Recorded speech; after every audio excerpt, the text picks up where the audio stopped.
même plus envie de dire que c'est des invités parce que vous les connaissez, c'est des amis. Voilà. Il y a Sandrine qui est là et Sylvain Biville. Alors on les aime beaucoup et ils viennent du Nord. Vous savez, les gens du Nord, ils ont un grand cœur. Et je sais qu'ils vont partager leur cœur, ce que Dieu leur a donné aujourd'hui. C'est une grande joie pour nous de pouvoir les accueillir. Alors ils sont pasteurs de l'église Ciel Ouvert. Alors il y a une église Ciel Ouvert dans le Nord, mais aussi d'autres endroits en France. Et ce sont aussi moi j'aime dire c'est des entrepreneurs sociaux. Voilà. Ils ne font pas juste du social, ils ont une vision entrepreneuriale. Et quand je discute avec Sandrine et Sylvain, ils ont toujours, vous savez, ils pensent plus loin. Ils pensent en dehors de la boîte. Et ça c'est toujours bien, ils sont très très inspirants. Et donc ils ont ouvert des boutiques solidaires, donc ils créent de l'emploi, ils bénissent des gens qui sont dans le besoin. Ils ont créé tout un système de récolte de vêtements où ils font de la vente et du recyclage. Ils valorisent tout ça. Ça c'est des visions que Dieu leur a données, voyez. Et en fait vous dire, est-ce qu'ils ont fait une école de commerce? Leur école de commerce c'est le Saint-Esprit en fait. Et Dieu les inspire et c'est incroyable, c'est très fort ce qu'ils font et ça marche. Il y a un véritable impact. Et les autorités les appellent souvent, on veut voilà. C'est les autorités. Des fois, je suis en contact, on est en contact avec Sylvain, on fait des zooms, etc. Il dit, bah là, il y a le maire qui m'appelle. Ou là, il y a le député maire. C'est pas lui qui appelle, c'est eux qui appellent. Voilà. Donc, on est très heureux de pouvoir les accueillir. On va se lever ensemble, d'accord? Et je vous demande vraiment chaleureusement d'accueillir parmi nous, pour la parole de Dieu, Sylvain et Sandrine Biville, s'il vous plaît.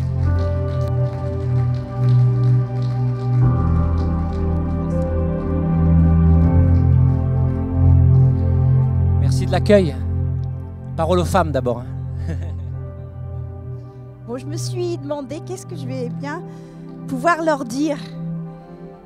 Et je vais être rapide parce que je pense que c'est peut-être plus après où on va exercer le ministère. Mais vous savez, quand je pense, tout le monde ne peut ne pas penser comme moi, mais je pense que quand on va mourir, quand on va partir de ce lieu et qu'on va se présenter devant Dieu, l'Éternel ne va pas nous demander combien d'églises on a implantées, combien de bâtiments on a levés pour le social, combien de vies on a guéries, combien d'argent on a donné. Je ne pense pas qu'il va nous demander ça. Vous savez ce qu'il va nous demander? Il va nous demander combien de moi il y a eu en toi. Et ça fait toute la différence. Et vous savez... je connais mon mari et c'est un homme de l'onction, c'est un homme de l'esprit. Mais aujourd'hui, comme il a dit, Laurent, il va falloir que vous captiez des choses. Et je l'ai déjà dit ici, mais vous savez, on a entendu une prédication sur la saison du bambou. Donc la saison du bambou, on a entendu dire, bon, vous connaissez, etc. Mais moi, j'ai créé une nouvelle saison. Je dis, vous savez quoi? C'est la saison des œufs de Pâques Kinder. Je dis à l'église, vous savez quoi, on devrait être comme les enfants qui ont des super papas, des super mamans, et c'est Pâques. Et puis on dit aux enfants, ok les enfants, dans le jardin, on a planté, on a mis des œufs, on a mis des pépites, il y a des choses extraordinaires pour vous. Et vous savez quoi, les enfants, s'ils connaissent leur père, ils vont aller dans le jardin, et ils ne vont pas aller dans le jardin les bras ballants comme ça, oui, bah, c'est bon, sauf s'ils ont fait une indigestion. Hein, mais non, moi, je vous parle de pépites, je vous parle de choses que Dieu donne, je vous parle des choses, des clés, des choses qu'on a besoin pour changer la nation. Et vous savez quoi? Il n'y a rien de pire que les chrétiens qui font leur passage sur la vie. Chérie, je te laisse la place tout de suite. Mais il n'y a rien de pire que ces gens qui entreprennent une journée sans avoir les yeux écarquillés et les mains comme ça en train de se dire « Qu'est-ce qui va se passer ?» Parce que Dieu est avec nous. Qu'est-ce qui va se passer? Et vous savez, moi je mets toute ma vie. Ça n'empêche pas les galères. Mais les galères, elles sont faites pour quoi? Quand on a la victoire, c'est parce qu'il y a eu une guerre. C'est parce qu'il y a eu un combat. Alors tous on dit oui, nous on veut être victorieux. On veut dire à mamie, et mamie, moi j'étais victorieuse. Si tu savais ce qui s'est passé la semaine dernière. Je disais à Laurent, tu sais quoi? Non, je ne lui ai pas dit. Il est parti, il m'a dit je dois aller chercher un truc. Mais j'allais lui dire, Laurent, on devrait haïr les jours où il ne se passe rien. On devrait haïr les jours où il n'y a pas du surnaturel. On devrait haïr les jours où c'est juste simple. Parce que Dieu a tellement plus à nous donner. Et je vais juste vous donner un petit témoignage comme ça, mais quand on est connecté avec Dieu, quand on se dit, ok, le plus important, c'est pas ce que je fais. Le plus important, c'est combien de lui il y a en moi là. Et croyez-moi, quand le roi des rois est à l'intérieur de vous, les portes, elles s'ouvrent toutes seules. Et il y a des miracles et des prodiges. Je vais juste vous donner un petit témoignage qui fait que quand la présence de Dieu est en vous, quand vous avez compris qu'on est dans les choses préparées d'avance, Dieu, l'histoire de Dieu, il a un but. En fait, il n'a pas pris Monsieur Rupi, puis il ne s'est pas dit « Ok, c'est l'heure à Monsieur Rupi de descendre sur la terre. Qu'est-ce que je vais bien faire avec Monsieur Rupi ?» Non, Dieu a un plan. Dieu a un but. Et dans son but, il dit « Il aura ça à faire. » Et on a dans les choses préparées d'avance. C'est juste un petit témoignage comme ça. On a eu un souci de sono. Je peux raconter, Laurent? On a eu un souci de sono et vous savez, le gars qui a créé la sono et tout, il y a plein de trucs chez nous. Enfin, il y a une grosse table comme ça, etc. Et puis, comme il a quitté l'église pour aller ailleurs dans un voyage encore plus extraordinaire, en tout cas, c'est ce que je lui souhaite. Je me suis mise à apprendre la sono le temps que les autres arrivent. Et puis là, on a eu un souci de sono. Pourquoi? Parce que les jeunes, ils ont l'habitude de faire une fan zone à l'église et de regarder les matchs de foot comme ça à l'église. Mais quand c'est comme ça, ils invitent les copains, des copains invitent ils arrivent, ils sont 20, 25 jeunes. Et on dit, ok, alors il y a quand même du matos, faites attention, etc. Donc ils font attention.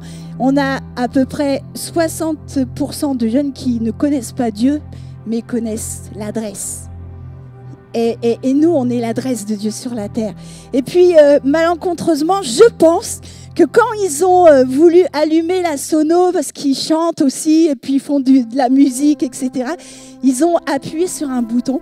Et le dimanche matin, on arrive et on se dit, punaise, mince, les éléments principaux de la sono, ils sont out. Et le culte, il commence dans 1 heure, 1 heure et demie. Et puis, moi, j'ai appris. Alors, j'ai eu des échecs et j'ai pas obéi à Dieu. Mais vous savez quoi? Dieu donne aux donateurs. Et donner sa confiance à Dieu, c'est être donateur. Et moi, j'ai appris plusieurs fois. Dieu m'a demandé des choses, je ne l'ai pas faites. Mais plus on commence à obéir et les faire, plus c'est juste étonnant. Et puis, je suis là et je dis, ok, Saint-Esprit, montre-moi. Parce que moi, j'ai plus de toi en moi. Alors, juste montre-moi. Vous savez, juste, et c'est réel. Juste d'un seul coup, je vois comme un petit filet comme ça. Et moi, je crois. Vous savez quoi? Je suis dans la saison de Pâques. Donc, je crois que Dieu m'accompagne. Et hop, je vais à la table. Hop, hop, hop, je vois le petit filet. Puis d'un seul coup, mes yeux se posent sur un bouton. J'appuie dessus. Et croyez-moi, il y a au moins... je sais pas, à la sono, il y a au moins 100 de boutons. J'appuie dessus et tout se déclenche. C'est juste si Dieu est avec toi, qui sera contre toi? Et je vais laisser la parole à l'homme de ma vie. Il est trop beau. Et en tout cas, juste capter les choses en esprit. Hey, hey.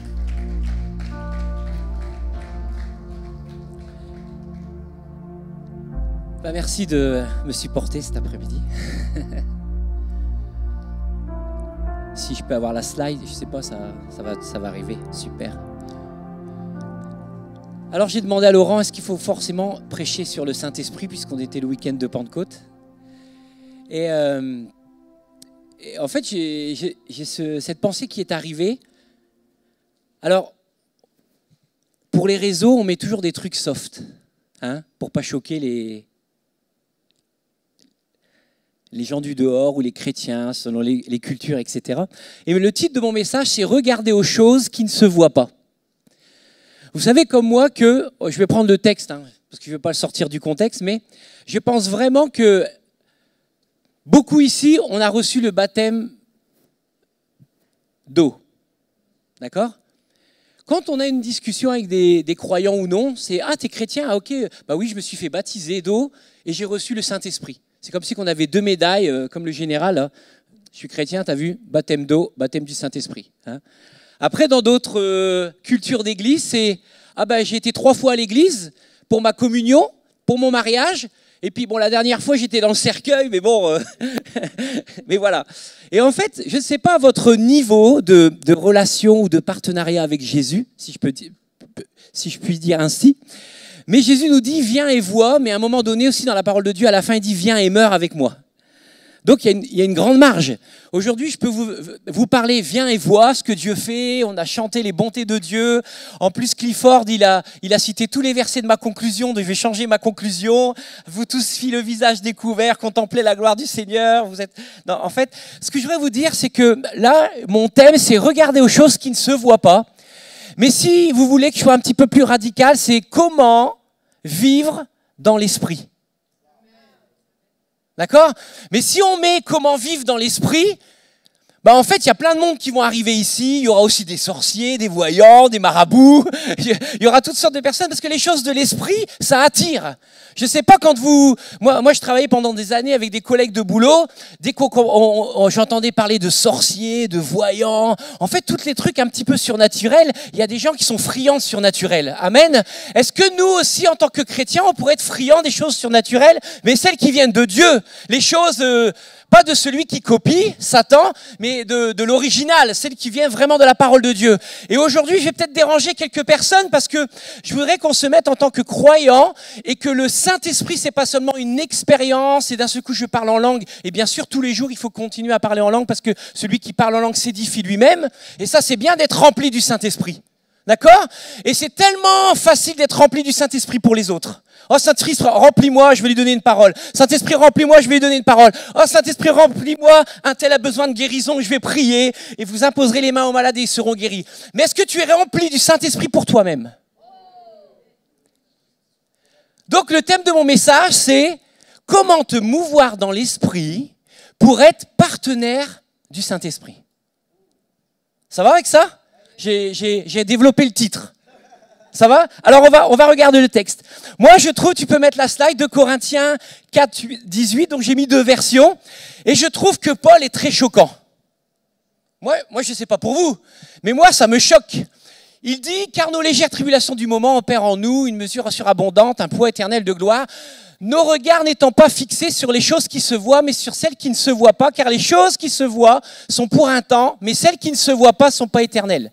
Version Louis II, car nos légères afflictions du moment présent produisent pour nous, au-delà de toute mesure, un poids éternel de gloire, car nous regardons non point aux choses visibles, mais celles à ceux qui sont invisibles, car les choses visibles sont passagères et les choses invisibles sont éternelles. Est-ce qu'aujourd'hui vous regardez les choses plus visibles ou invisibles? Parce que tout ce qui est visible, c'est passager. Vous savez que ce bâtiment-là, c'est passager, hein? Dans 6 mois peut-être, l'église sera plus ici.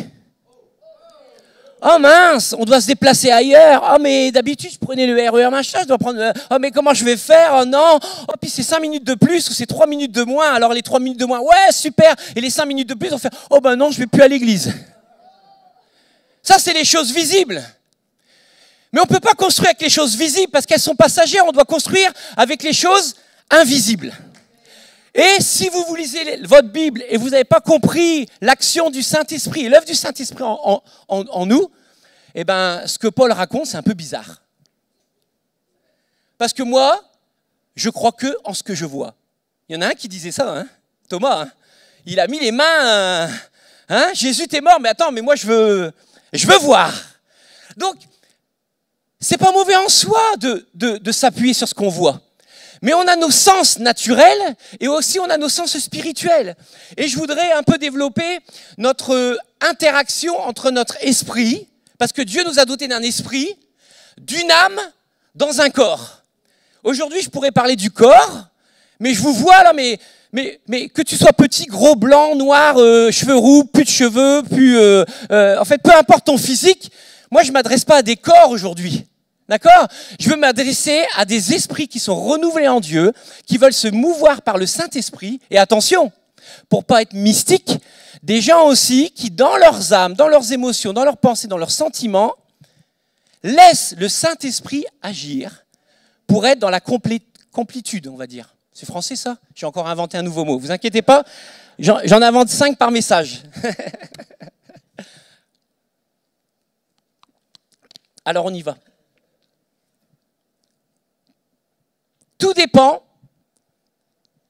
les yeux avec lesquels vous choisissez de voir. Alors je vais prendre quelques notes quand même.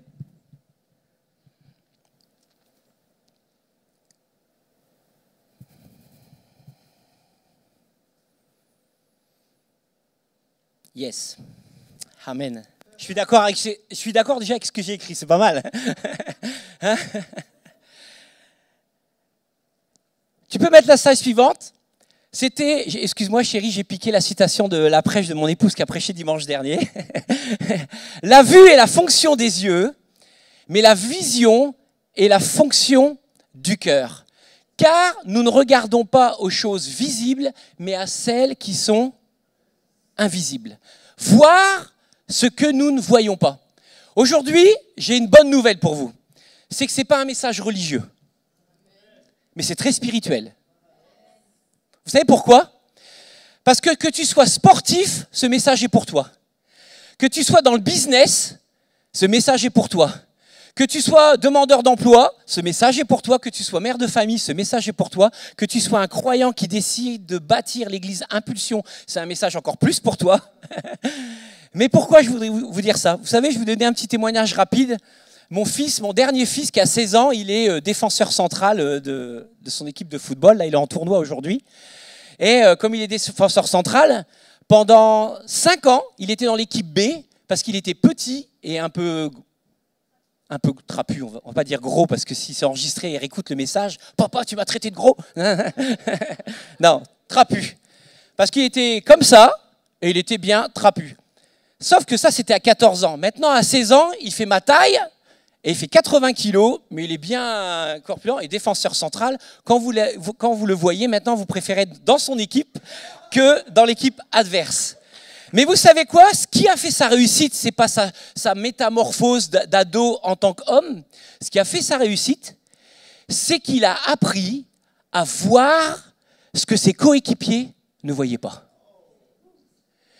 Et quand l'entraîneur, j'y allais pas souvent, mais... Un de ses copains de classe qui joue dans la même équipe que lui, son père, comme moi je suis fort en déplacement, il filmait tous les matchs, puis il m'envoyait les petits rapports. Oh, ton fils incroyable, esprit d'équipe incroyable, incroyable, mais quel esprit du jeu, quelle ouverture. Et quand il renvoie la balle, il voit toujours la faille, il la donne bien au buteur, etc. Et en fait, ce message que je veux pas faire de la pub, hein, parce que de toute façon on est là, on va le subir le message. Hein. Mais ce que je voudrais vous dire, c'est que si tu vois ce que les autres ne voient pas, parce que la Bible dit que le Seigneur t'a oint au-dessus de tes collègues. Et le Saint-Esprit t'a été donné pas seulement pour faire chabrababa, bien sûr qu'il faut être rempli, mais le Saint-Esprit est là aussi pour que tu puisses avoir du collier sur tes yeux, pour voir même les opportunités d'affaires que les autres ne voient pas, les opportunités footballistiques peut-être si tu fais du football que les autres ne voient pas, peut-être que tu vas décrocher un futur emploi que les autres ne peuvent pas voir, peut-être que tu es là devant ton instrument de musique et tu vas commencer à découvrir des accords et des notes que les autres n'ont jamais connus. Et tu vas percer parce que ça, c'est le cadeau de Dieu pour nos vies, parce qu'il a des œuvres préparées d'avance pour nous. Amen. Alors, la vue, c'est la fonction des yeux, mais la vision, c'est la fonction du cœur. Et Dieu veut nous donner une vision individuelle, mais aussi une vision corporative. Amen. La slide suivante, premier point, des yeux spirituels. Vous savez que dans l'Ancien Testament, il est dit, tout ce qui est le mot cœur dans l'Ancien Testament, la signification c'est labab, ça veut dire vision, fort intérieur, esprit. Et je pense que nous devons apprendre à être des hommes et des femmes de l'esprit, et je vais lire, hein, les Écritures nous enseignent que vous êtes esprit, tout comme votre Père. Il est vrai que notre esprit est logé à l'intérieur de notre corps d'une façon temporaire. Nous sommes des hommes et des femmes naturellement avec des capacités extérieures, il en va de même de notre homme spirituel. Je crois que c'est la slide suivante. Vous pouvez voir, goûter, sentir et toucher dans l'esprit. De la même manière que vous pouvez voir, sentir et toucher d'une manière naturelle. Et aujourd'hui, on va un peu parler de comment voir. Ça vous va, ça? De comment voir. Vous savez, aujourd'hui, je prêche un message, mais je disais à Laurent, je suis autant défié que vous.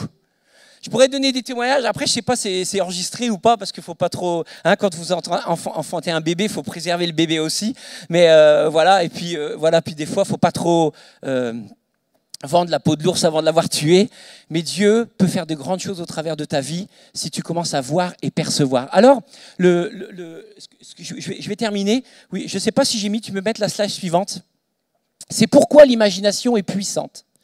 Lorsqu'elle est exploitée par la nature spirituelle, c'est l'un des mécanismes et l'une des technologies la plus puissante que Dieu utilise pour nous parler et révéler des choses. Il y a un verset que je n'ai pas mis dans la slide.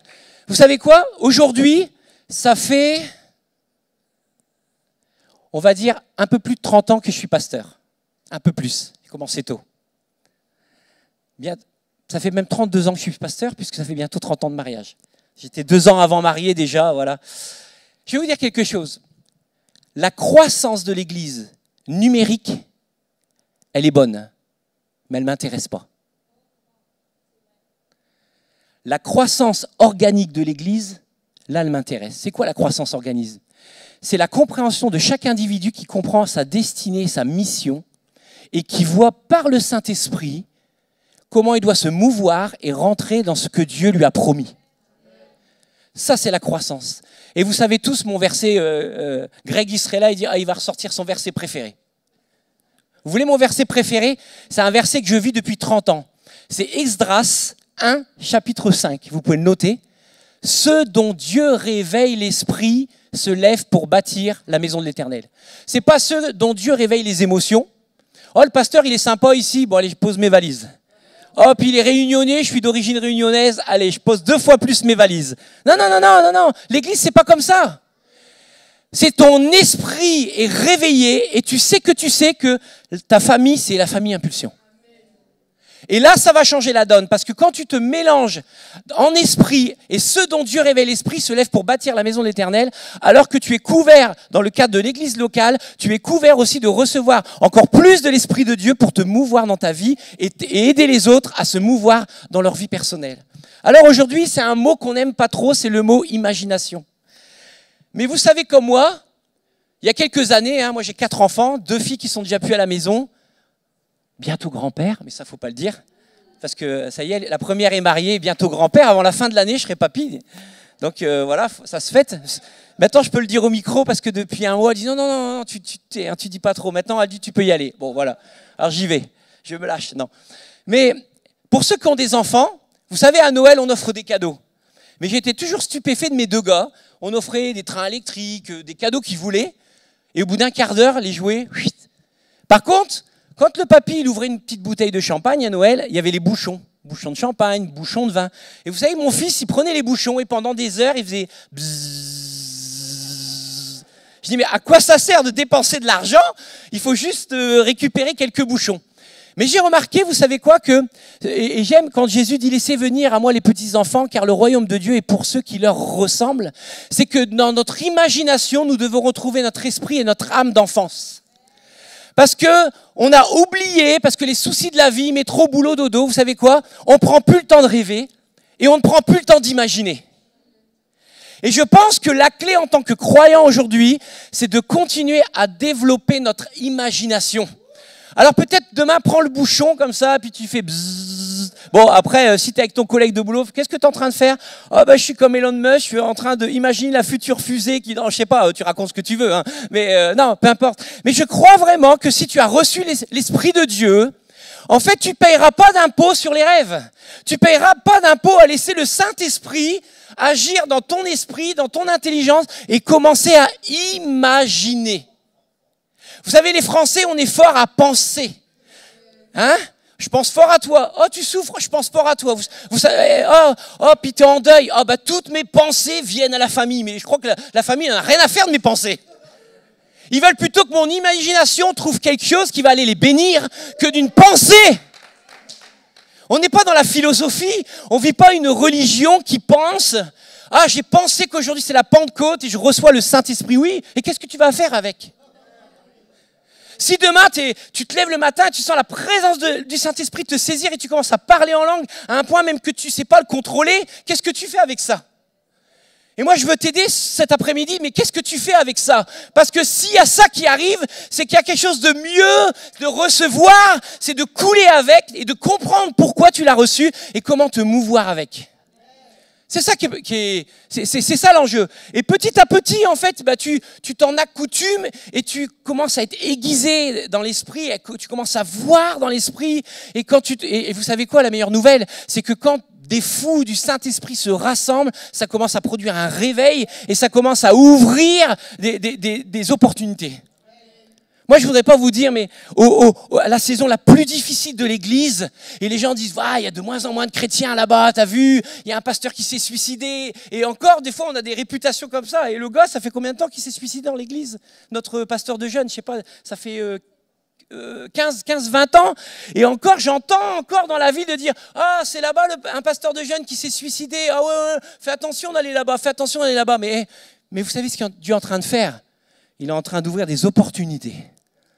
On est en train de vendre le bâtiment 4 fois plus qu'on l'a acheté pour trouver quelque chose qu'on ne sait pas encore, parce que c'est suspense. Mais vous savez quoi ? Sylvain, t'as pas peur ? Humainement, oui. Physiquement, des fois, mais j'ai appris, pas à recevoir le Saint-Esprit, j'ai appris à dépendre du Saint-Esprit. Alors on va avancer. Premier point, les yeux spirituels. Deuxième point, le pouvoir de l'imagination. Je vais vous lire quand même la définition du dictionnaire de l'imagination. Si je l'ai là. Une faculté que possède l'esprit de se représenter des images ou d'évoquer des images, des objets déjà perçus. Cela a frappé mon imagination. Faculté de former des images, des objets que l'on n'a pas perçus ou faire des combinaisons de nouvelles images ou d'idées, de représenter des situations possibles, avoir une imagination.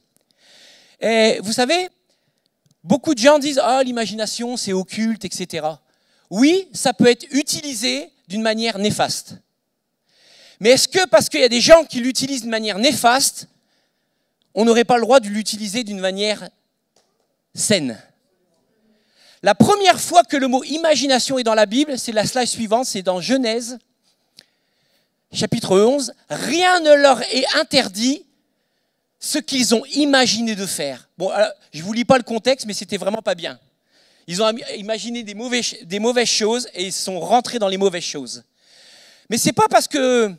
faut pas jeter le bébé, l'eau du bain et le bébé. C'est pas parce que l'ennemi fait des mauvaises choses. Moi, je connais le Créateur qui a créé de bonnes choses et Satan, lui, il veut copier les choses. Vous êtes d'accord avec ça ? Et je crois en fait que c'est vraiment mon point 2, c'est le pouvoir de l'imagination. Et je voudrais vous inviter, tu peux mettre la slide suivante si tu veux.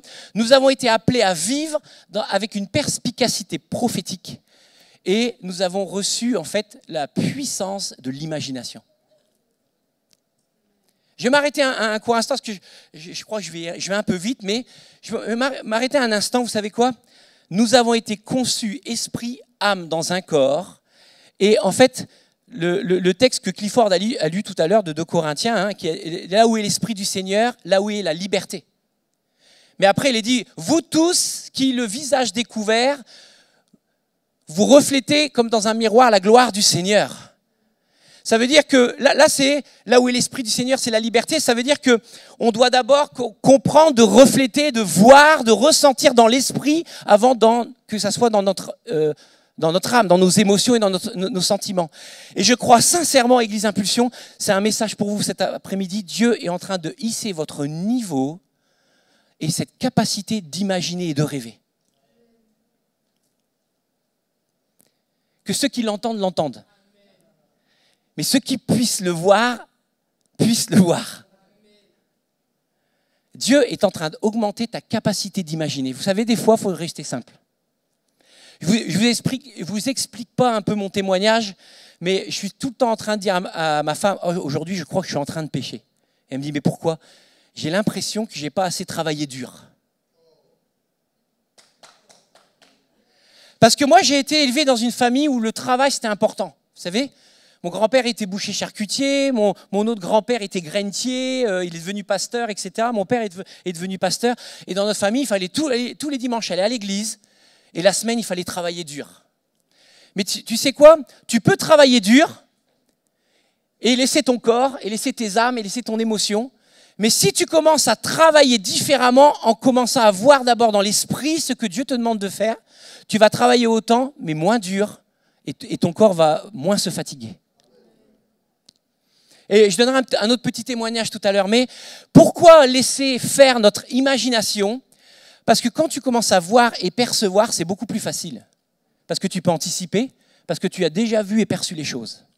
Et je voudrais qu'on fasse un petit exercice, c'est l'exercice de Jérémie.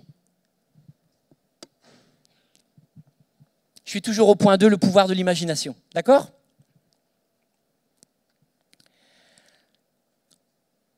Apocalypse 19, on va lire Jérémie après, mais je crois que c'est Apocalypse, c'est ça. Hein. Apocalypse 19, il est dit, et l'ange me dit, écris, heureux ceux qui sont appelés au festin des noces de l'agneau. Et il me dit, ces paroles sont les véritables paroles de Dieu. Et je tombais à ses pieds pour l'adorer. Et il me dit, garde-toi de le faire, je suis ton compagnon de service et celui de tes frères qui ont le témoignage de Jésus. Adore Dieu, car le témoignage de Jésus, c'est l'esprit de la prophétie. Ok Sylvain, merci pour le verset, mais qu'est-ce qu'il y a à voir dans le contexte? Je vais en venir. Un ange, je vais relire, excusez-moi, je ne l'ai pas écrit, mais un ange de l'Éternel dit, heureux ceux qui sont appelés au festin des noces, et il me dit, ces paroles sont véritables. Et là, il a voulu commencer à se prosterner et adorer l'ange. Et l'ange dit, non, non, non, non, non, non. Adore Dieu, car Jésus, c'est l'esprit de la prophétie. Vous êtes avec moi? Sûr? Qu'est-ce que je comprends dans ce verset-là? Vous allez me dire, mais qu'est-ce que ça a à voir avec développer notre imagination? Quand tu développes ton imagination, tu vas commencer à voir des choses imaginaires. Elles sont peut-être de ta pensée humaine, mais elles sont peut-être, comme notre vie, elles sont soumises à Dieu, c'est peut-être aussi des pensées prophétiques spirituelles. Vous êtes d'accord avec ça? Admettons, on va laisser les choses humaines et on est tous ultra méga spirituels. Tu pries et d'un seul coup, tu imagines mais un truc glorieux. Alors des fois, ça peut être un peu mystique, ça peut être bizarre. Tu vois un ange, tu vois un lion, Moi, je vois pas trop de trucs comme ça. Sandrine, elle tous les jours, tous les jours. Et après, je regarde dans la parole de Dieu. Si elle a vu, je peux vérifier que c'est vrai. Hein. Sinon, garde. Hein. Sauf qu'un jour, vous savez quoi? En pleine nuit, elle me réveille comme ça. Alors, elle dort contre moi. Elle hurle à mes oreilles. Puis elle a une vision comme ça en pleine nuit. Je suis réveillé. Alors, je dormais profondément. Et je dis, mais qu'est-ce qui se passe? Non, mais calme-toi. Jésus nous aime. Dors bien. Non, mais j'ai une vision. Et là, au moment où elle m'explique la vision, j'ouvre mes yeux. Elle dit, mais regarde par la fenêtre, on le voit. Et là, j'ai vu la même chose qu'elle. Alors, elle était contente, elle dit, ah, Saint-Esprit, au moins, je ne suis pas folle. Il a vu au moins ce que j'ai vu. Ça a réunifié le mariage. Hein? Ça a consolidé le mariage. Hein? C'est pour rassurer les couples quand il y en a un qui voit plus que l'autre. Hein? Non. Enfin, bref. Mais pourquoi je m'attarde juste sur Apocalypse 19? C'est que tu peux percevoir une vision telle qu'elle soit, mais la révélation et la vision dans ton imagination que tu reçois, elle ne doit pas devenir une adoration. Tu dois adorer Dieu, lui seul, et Jésus qui est l'esprit de la prophétie. Et là, c'est l'ange qui lui dit ça. Hein. Et vous verrez pourquoi il lui a dit ça. Je vais vous expliquer pourquoi il a dit ça. Et donc, pourquoi je vous dis ça? Parce qu'on a tendance à aimer les gens qui voient dans l'esprit, qui sont remplis d'onction. Vous pouvez m'aimer peut-être parce que je suis rempli d'onction, mais vous pouvez aimer l'huile et jamais aimer l'olivier. Vous pouvez aimer l'onction du Saint-Esprit cet après-midi parce que ça va guérir, parce que sa parole, elle est accompagnée de guérisons, de prodiges et de miracles. Et on peut aimer l'onction, c'est une chose, mais c'est d'abord Jésus.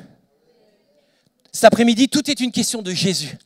Donc même si demain tu as une imagination débordante et qu'elle vient vraiment de Dieu, n'oublie jamais que ça c'est une grâce que tu reçois avec tes yeux spirituels, mais avant tout tu adores Dieu et Jésus d'abord. Sinon vous savez pourquoi ? Il y a des gens que vous connaissez comme moi, ils ont des révélations toutes les 5 minutes. Mais moi, j'appelle ça du mysticisme. Parce que ce qu'ils reçoivent, c'est juste, mais en fait, ça reste dans le domaine de l'esprit, mais ça vient jamais dans leur corps, dans leur âme, dans leur attitude et dans leur fonctionnement. Et à un moment donné, en fait, tu peux pas vivre d'esprit. On n'est pas des esprits. On est d'esprit, une âme dans un corps. Donc les trois, ils sont bien ficelés ensemble et ils doivent devenir cohérents. Parce que si ma femme leur a fait comme ça, un truc bizarre, non, vous aurez dit mais c'est quoi ça ? Mais qu'est-ce que c'est ça aujourd'hui ? Non. Mais par contre, ce qu'elle perçoit, elle le vit, elle l'expérimente, et aussi ça change sa vie. Ça veut dire ce que tu vois, c'est ce que tu deviens, et ça te change aussi. Parce que tu peux pas voir seulement des choses pour les autres, et puis gloire à Dieu, ta l'onction c'est formidable. À un moment donné, vous imaginez si moi je vois des choses pour vous, mais à un moment donné dans ma vie, il y a des zones d'ombre, vous allez dire, bah oui mais là c'est bien ce que tu vois, mais t'es pas vraiment crédible. Ou ce que tu prêches, tu le vis pas non plus. Et je voudrais continuer avec l'exercice de Jérémie. Vous connaissez tous ce texte, hein. Avant que je fus appelé dans l'Éternel... La parole de l'Éternel fut adressée en ces mots. Avant que je t'eusse formé dans le ventre de ta mère, je te connaissais déjà. Avant que tu fusses sorti de ton sein, je t'avais consacré et je t'avais établi prophète des nations. Je crois vraiment que ce texte-là, c'est pour tout le monde. Peu importe de qui tu es né aujourd'hui, Dieu t'établit comme une voix prophétique. Ça, c'est dans l'Ancien Testament, mais tout ce qui est dans l'Ancien Testament, on le vit pleinement avec la grâce de l'Évangile aujourd'hui. Donc, peu importe le choix, tu choisis pas ta famille, tu choisis pas d'où tu viens, mais Dieu t'a établi comme une voix prophétique. Ça veut dire une parole, tu peux commencer à voir, et ce que tu vois, tu vas commencer à le prononcer. Et vous savez quoi ? Là, l'Éternel vient et il fait un petit exercice prophétique avec Jérémie. Et vous savez quoi ? Il l'exerce, pas seulement à avoir des pensées prophétiques, mais l'exerce à commencer à voir dans l'esprit. Parce que d'un seul coup, il dit « Hé Jérémie, que vois-tu » Alors on pourrait faire une prêche sur l'amandier.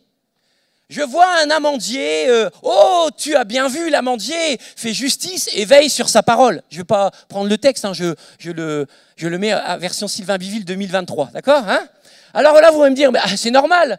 Là, l'ange de l'Éternel, il est là, et puis il se balade en campagne, il est avec Jérémie et tout. Et puis il lui dit, alors Jérémie, que vois-tu ? Puis lui, ses yeux naturels, il était là, puis il a vu un arbre, il dit, oh tiens, il y a des amandes. Oh je vois un amandier. Oh, tu vois bien, Dieu veille sur sa parole. Mais le problème, c'est qu'il lui dit, oui, on va un peu plus loin. Que vois-tu encore ? Ah là, je vois un chardon bouillant et un septentrion. Ah là, je pense qu'on n'est plus dans le domaine visuel. On est dans le domaine spirituel.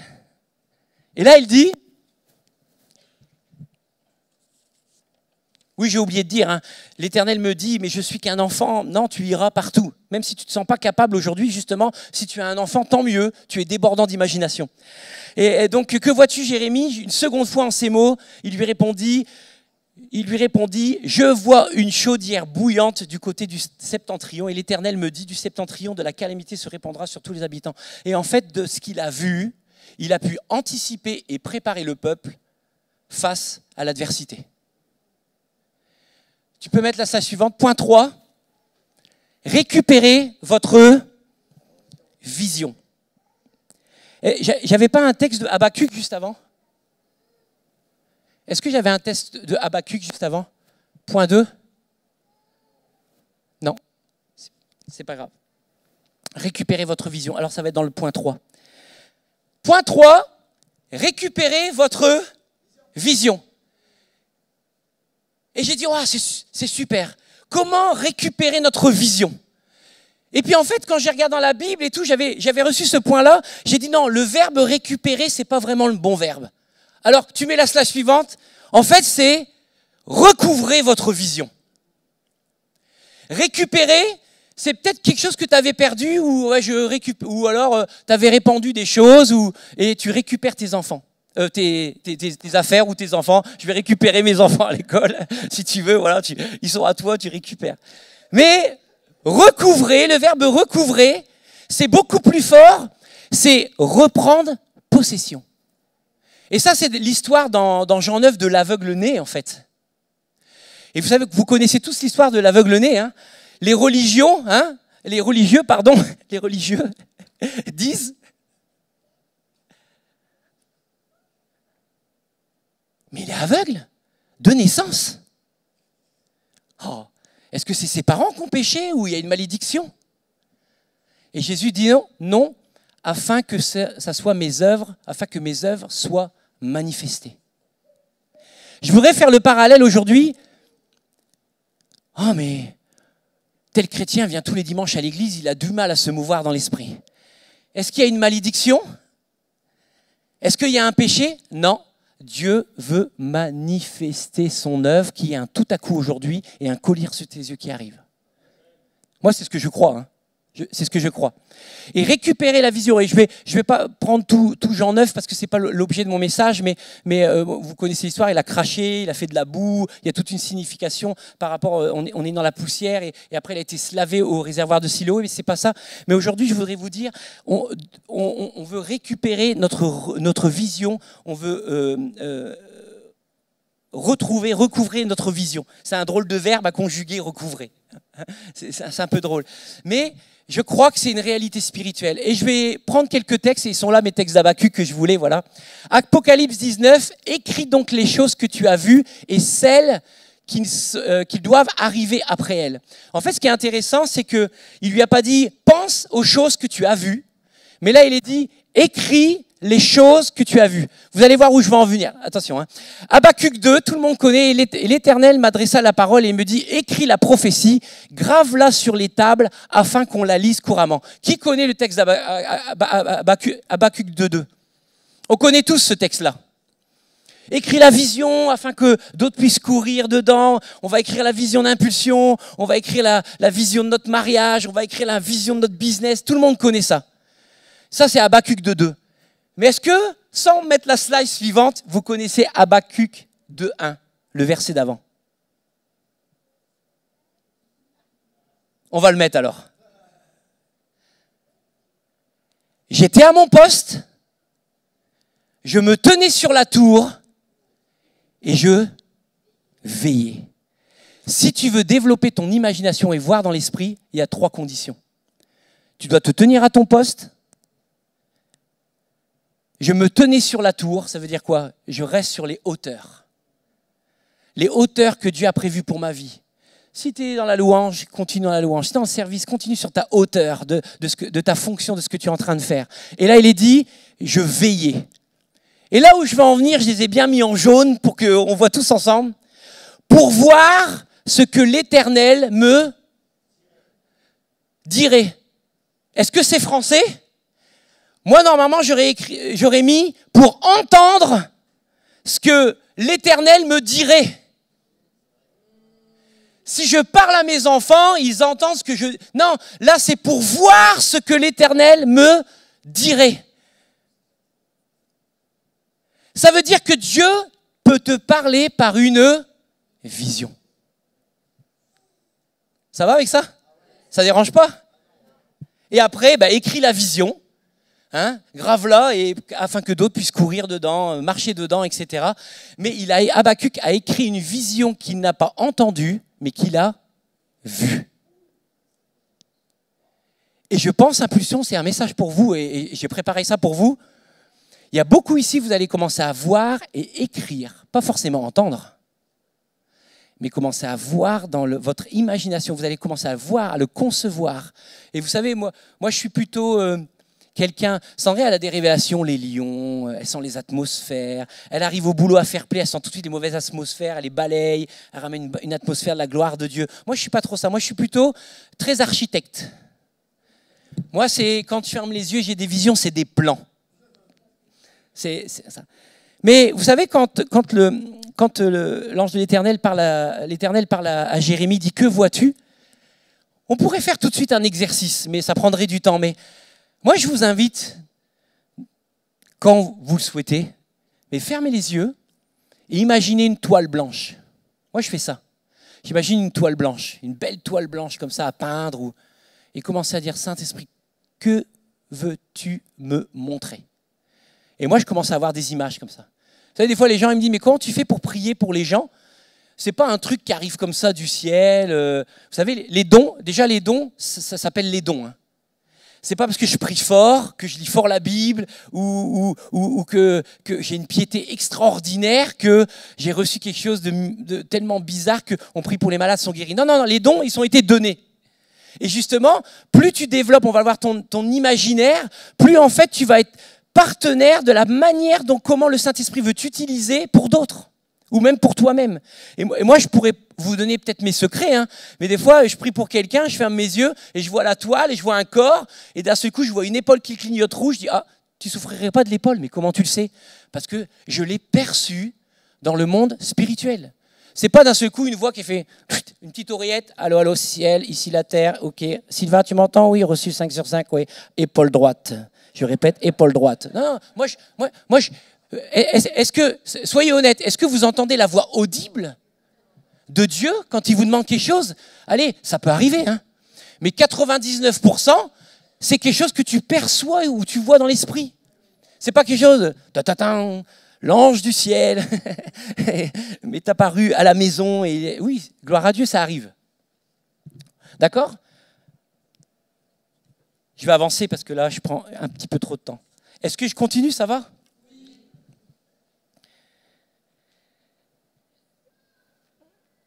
Ah oui, je voulais finir.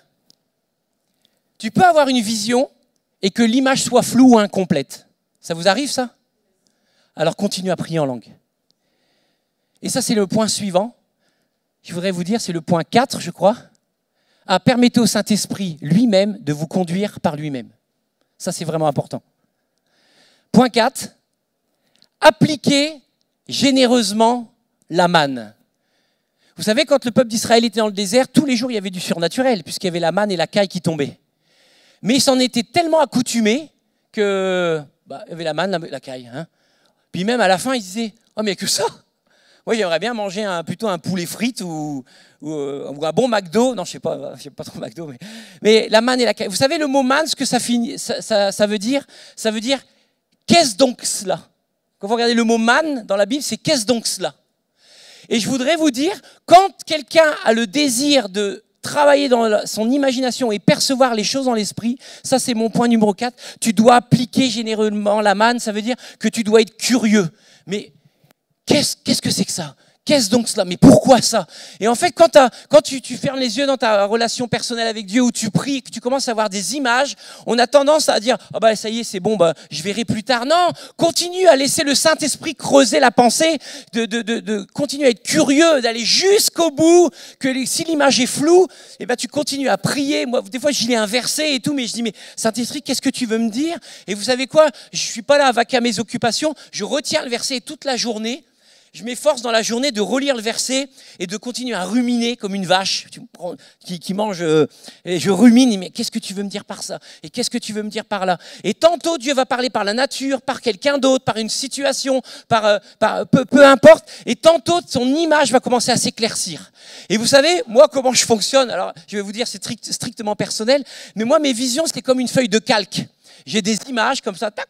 Et une autre image, oh ok, je dis mais qu'est-ce que tu veux me dire Seigneur? Et je continue à avancer et croire, et puis des fois c'est très atypique, des fois je suis là, mais Seigneur, mais tu vas aller où là-dedans? Mais je comprends pas, et je prie, et vous savez quoi, à un moment donné, les calques ils commencent à se superposer. Et d'un seul coup, le tout à coup de Dieu, il y a la lumière qui s'allume, et ça me met la réponse, l'image. Et vous savez, souvent, nous on est mariés, la dernière feuille de calque, c'est quelqu'un d'autre qui te la donne. Parce que Dieu, il a conçu aussi qu'on ne dépende pas seul dans la révélation, parce que c'est ça le rôle de l'Église, c'est qu'il y a une richesse dans l'Église. Et tu es un calque de l'Église, et chaque calque ici, vous savez quoi? Rassemblé chaque dimanche, la gloire de Dieu descend, et il y a une image, il y a une puissance qui se dégage, et ça c'est une clé du royaume. Et donc tu dois appliquer généreusement le principe de la manne. Comme toute compétence et faculté de l'homme spirituel, votre confiance et votre compétence se développent à l'usage. Et j'ai mis un texte que je crois qui est là, voilà. Mais la nourriture solide est pour les hommes faits, pour ceux qui jugent, pour ceux qui ont le jugement exercé par l'usage à discerner ce qui est bien de ce qui est mal. Par l'usage et la pratique persistante, nous exerçons nos sens pour discerner les réalités spirituelles. Ça veut dire que plus tu forges, plus tu deviens forgeron. Plus tu cherches dans l'esprit, plus tu trouveras dans l'esprit. Plus tu pries et tu laisses ton imagination travailler avec l'aide du Saint-Esprit, plus tu vas commencer à voir, percevoir et sentir les choses du Saint-Esprit. Et ça, c'est une réalité spirituelle. Ah, je peux avoir un amen là-dessus? Amen. Et je vais terminer par mon 5e point. C'est, et ça sera, oui, il y avait ce texte-là. J'entendis, je vais reprendre le texte de tout à l'heure. J'entendis, Apocalypse. L'ange me dit, écris, heureux ceux qui sont appelés au festin des noces de l'agneau. Et il me dit, ces paroles sont véritables paroles de Dieu. Et je tombais à ses pieds pour l'adorer. Il me dit, garde-toi de le faire, car je suis ton compagnon de service.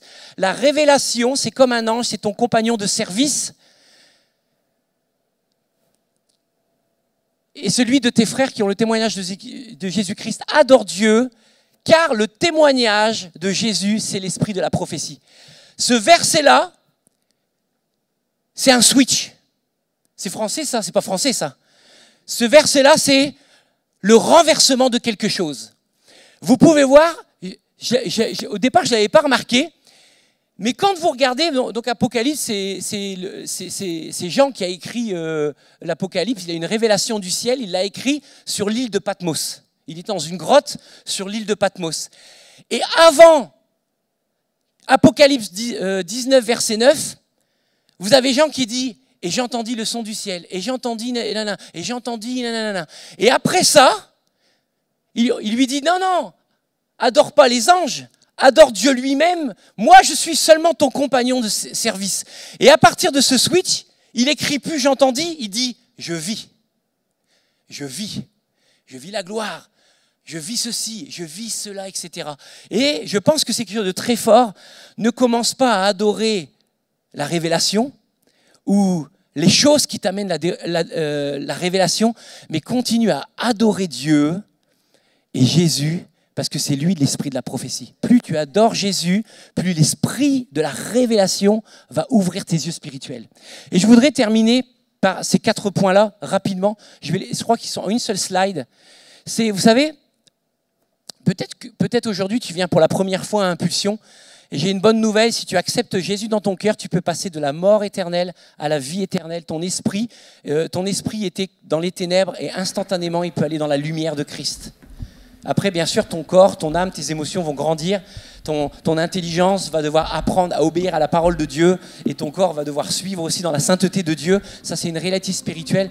Mais j'ai réalisé, vous savez, pour ceux qui veulent vivre dans l'esprit, il nous faut vivre 4 conversions. Je les ai juste mis sur la slide suivante. Tu peux mettre les 4 d'un coup. Voilà. Et ça sera peut-être mon appel. Peut-être que tu vas venir devant et on va prier. Et tu vas peut-être prendre un de ces 4 points-là, de dire, oui, moi aujourd'hui, je veux cette conversion-là. Vous savez ce que ça veut dire convertir? On dit, oh, je me suis converti. Convertir, c'est faire un demi-tour. C'est un switch. Ça veut dire, tu as entendu la parole, mais maintenant tu veux la voir.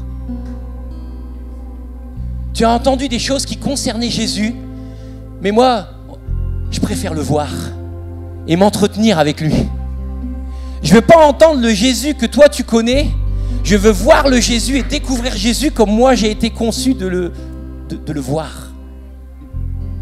Et je voudrais simplement terminer, c'est que la première conversion que j'ai réalisée pour le peuple de Dieu, c'est que tu dois passer de l'agnostique au responsable chrétien zélé pour Dieu. Ça veut dire que tu n'avais aucune connaissance de Dieu et tu es devenu maintenant zélé dans la maison de Dieu. Et ça a pris la vraie conversion.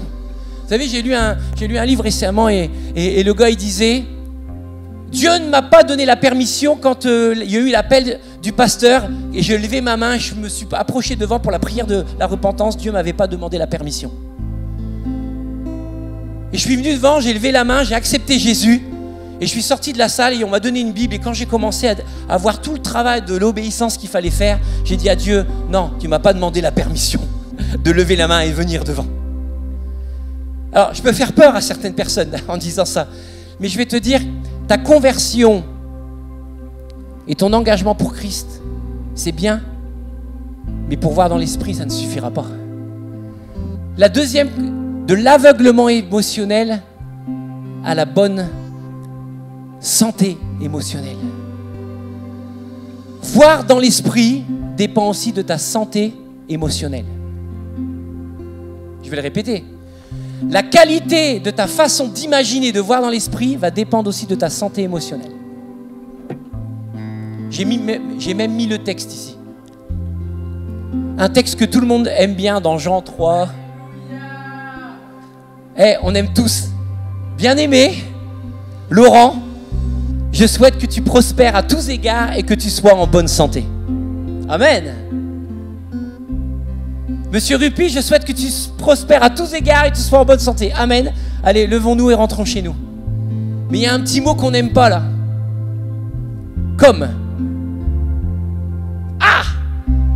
La phrase n'est pas finie. Non mais, je vais appeler l'apôtre Jean, je dis, pourquoi t'as pas mis un point? Allô Jean? Pourquoi quand t'as écrit là, t'as pas mis un point là? Bien-aimé, je souhaite que tu prospères à tous égards et sois en bonne santé, point. Non, il est dit, comme prospère l'état de ton âme. Ça veut dire que, c'est quoi l'âme? C'est tes pensées, ta volonté, tes émotions. Si ta volonté et tes pensées sont saines, ton âme, si ton âme est en bonne santé, tu vas prospérer à tous égards, tu vas prospérer dans l'esprit d'une manière exponentielle. Et aujourd'hui, peut-être que tu dois prendre la décision de dire, ok, maintenant, je vais gérer mes émotions et je vais donner mes émotions à Dieu aussi. Pas donner seulement mes pensées, je vais aussi donner mes émotions à Dieu. Dieu, je te donne mes émotions. Et tu sais, même si tu viens devant et tu pleures, même Jésus, il a pleuré à la mort de Lazare. Qu'est-ce qu'il a fait, Jésus? Il n'a pas contenu ses émotions. Lazare, c'était son ami. Il n'a pas contenu ses émotions. Il a donné ses émotions à Dieu parce qu'il est dit que Jésus, il s'est fait homme en toutes choses. Ça veut dire que même si Jésus sur la terre, il a pleuré, tu peux pleurer. Je préfère que tu pleures un bon coup et que tu sois guéri dans tes émotions et tu vois ton histoire suivante que Dieu a prévue pour toi, que tu restes paralysé à garder tes émotions, ta haine ou tes tristesses en toi et que c'est toujours la faute de Pierre, de Paul, de Jacques. Tu ne pourras pas prospérer parce que si tu restes dans tes problèmes émotionnels, tu ne pourras pas prospérer. Si tu restes dans des mauvaises pensées, tu ne pourras pas prospérer. Si tu restes dans des mauvaises attitudes, si Dieu t'a demandé quelque chose et tu ne veux pas lâcher certaines choses, Dieu dira non, obéis d'abord et je te montrerai après. Le problème, c'est que nous, on veut toujours voir avant d'obéir. Mais Dieu dit non, obéis d'abord et tu verras après. Et peut-être qu'aujourd'hui, tu aimes Jésus, mais tu as besoin d'une réelle conversion, de passer de l'aveuglement émotionnel dans une bonne santé émotionnelle. Et si c'est le cas, viens devant, on va prier. Tu as le droit.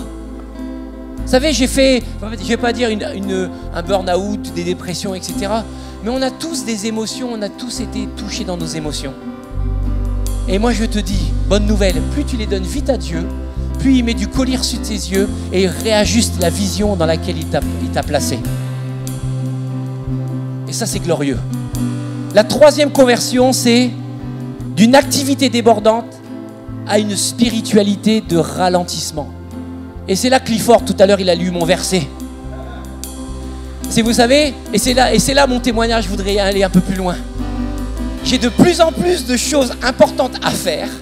J'ai de plus en plus de décisions très importantes à décider. Et Dieu m'a dit, non, viens d'abord contempler ma gloire. Viens d'abord prendre le reflet de ma gloire. Parce que, en fait, si tu cherches d'abord le royaume de Dieu et sa justice, toutes choses te seront données par-dessus. Et des fois, j'étais tellement dans le faire, que des fois, on se noie tellement dans le faire qu'on oublie pourquoi on fait les choses. Et je voudrais te dire, si aujourd'hui tu dis, je travaille dur, je suis épuisé, j'en peux plus, pourquoi tu serais plus Marthe et tu deviendrais Marie, tu viendrais au pied de Jésus? Juste casser ton vase de parfum et de contempler Jésus. Et peut-être que tu dis, tiens, je vais demander même à mon patron 1 mois de congé sans solde, tant pis, je mangerai des carottes pendant 1 mois. Et je paierai mes factures plus tard, mais pendant 1 mois, je vais me mettre en contemplation. Parce que si je commence à voir la gloire et le reflet de Christ en moi, ce reflet va commencer à se refléter dans la vie des autres. Et en fait, vous savez, c'est ce que je suis en train de vivre aujourd'hui. Je vous le cache pas.